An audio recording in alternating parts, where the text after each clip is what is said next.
Here at the Mantra Pod, we are currently planning our holiday drive, and we need your help. Email info@coachedandloved.com and let us know which holiday conversations you're dreading or are especially dreading this year. Your responses will be anonymous unless you specifically tell us it's okay to say your name on the podcast or in a live stream. Again, email info, I-N-F-O, @coachedandloved.com and let me know which holiday conversations you are already dreading because you know they're coming later this year. We are also opening a new beta test on September the 1st. Subscribe to Fitness Protection, the podcast, for more details. They'll be coming in a special episode this weekend. I promise it will be short, and the beta is going to be awesome. Subscribe to Fitness Protection, the podcast, now on iTunes, iHeartRadio, my favorite podcast player, CastBox, but anywhere podcasts can be found, you can find Fitness Protection, the podcast. I'm never actually sure if I have free time or if I just keep forgetting shit. Hi, this is Coach MK, and this is the Morning Mantra. Hi, my name is MK Fleming. I'm a run coach based in Denver, Colorado. But this isn't a podcast about running exactly. Don't tell my clients, but we're never really talking about the running. When you know a craptastic event is coming, it helps to have a mantra to keep you centered and focused as you move through it. You don't have to be an athlete to be #coached and loved by Coach MK. And if you are here, then you are #winning at life.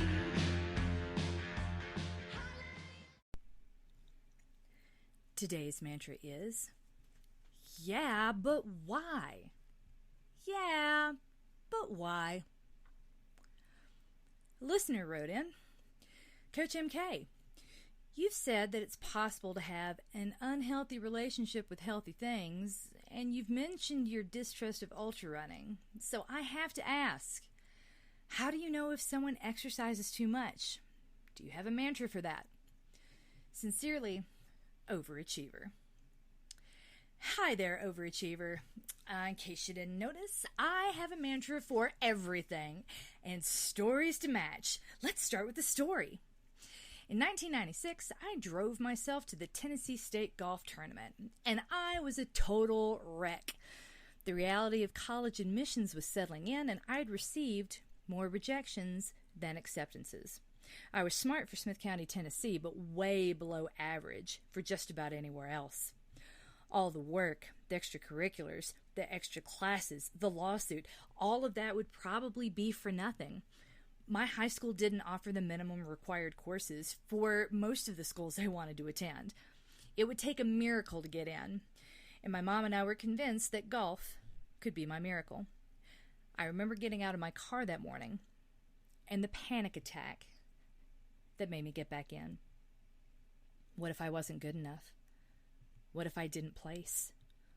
I can barely describe the pressure I felt, but each time I lined up, I felt my entire future depended on a perfect drive, a perfect putt, a perfect day. Do you have any idea how many swings happen over the course of 18 holes?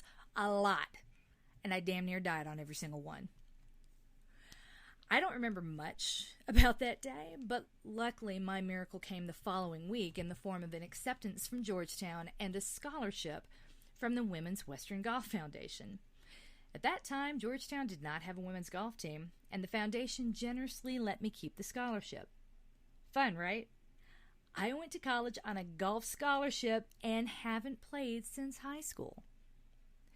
Now, I'm not here to tell you that sports are bad or golf is bad. What I can tell you is that everything is good until it isn't anymore.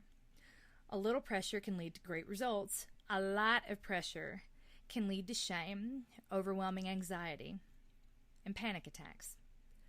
A little wine can be terrific. A lot, we've all been there. Same goes for donuts, yoga, Jesus, and running. It's not the what, it's the why. And this is where it gets tricky. Overachievers are terrific at giving the right answer instead of the true answer. It takes one to know one, you guys. You have no idea how many right answers I've had to give even though they were downright lies. It's a game. Everyone knew it. We were just getting to yes. Everyone's doing it. Undergrad admissions, MBA admissions, Wall Street interviews.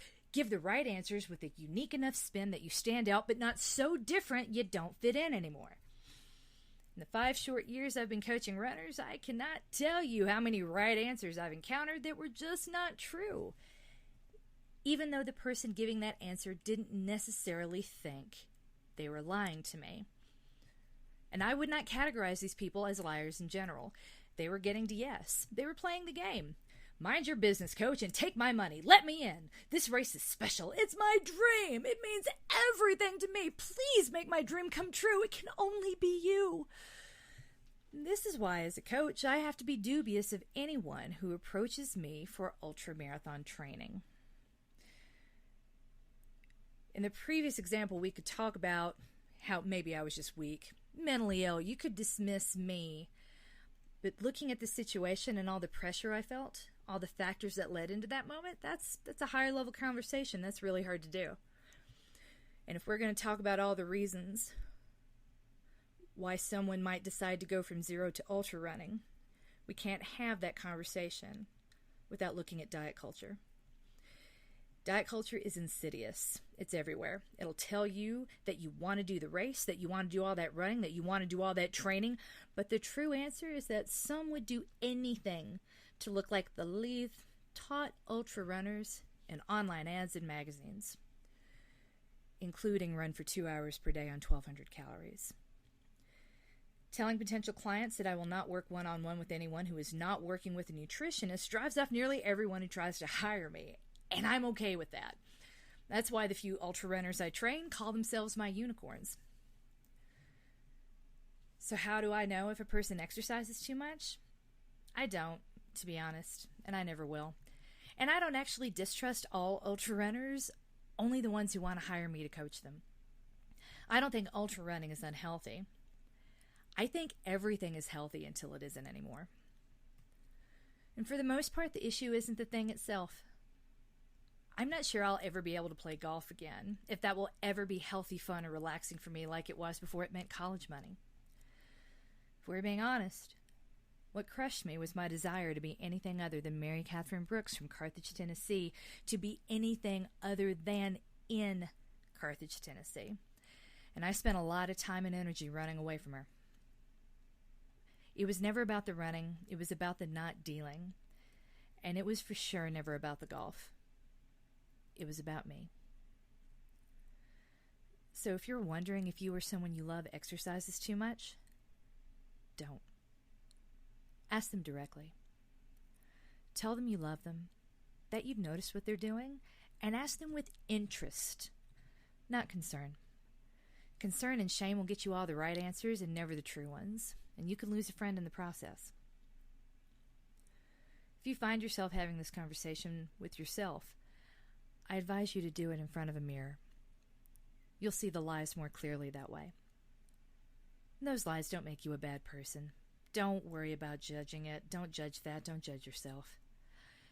Focus instead on the why. On all the pressure you might be feeling, why you feel the need to lie, why the right answer and the true answer are different. Freedom lives in those things we don't feel free to say. And the path to feeling free once more involves looking at all of the reasons that we feel trapped, all of the pressures that we face, all of the unwritten rules that we follow. Maybe you don't need to set your filter on fire the way that I have over time, but we can all benefit from a little straight talk once in a while. So, the mantra. In those moments when you find yourself caught between the right answer and the true answer, hear my voice in the back of your head saying, yeah, but why? Then stop, look in a mirror, and ask yourself, what game are you really playing? And what do you get if you win? Remember, there are no right answers, only true ones. You are coached, you are loved, and you are winning at life. And you are definitely winning at life if you subscribe to my Nuzzlenut newsletter follow me on Facebook, or follow me on Instagram. Feel free to do all three. Don't forget, if you need a mantra, you can always ask for one at info@coachedandloved.com. Again, that's email info, INFO, at coachedandloved.com.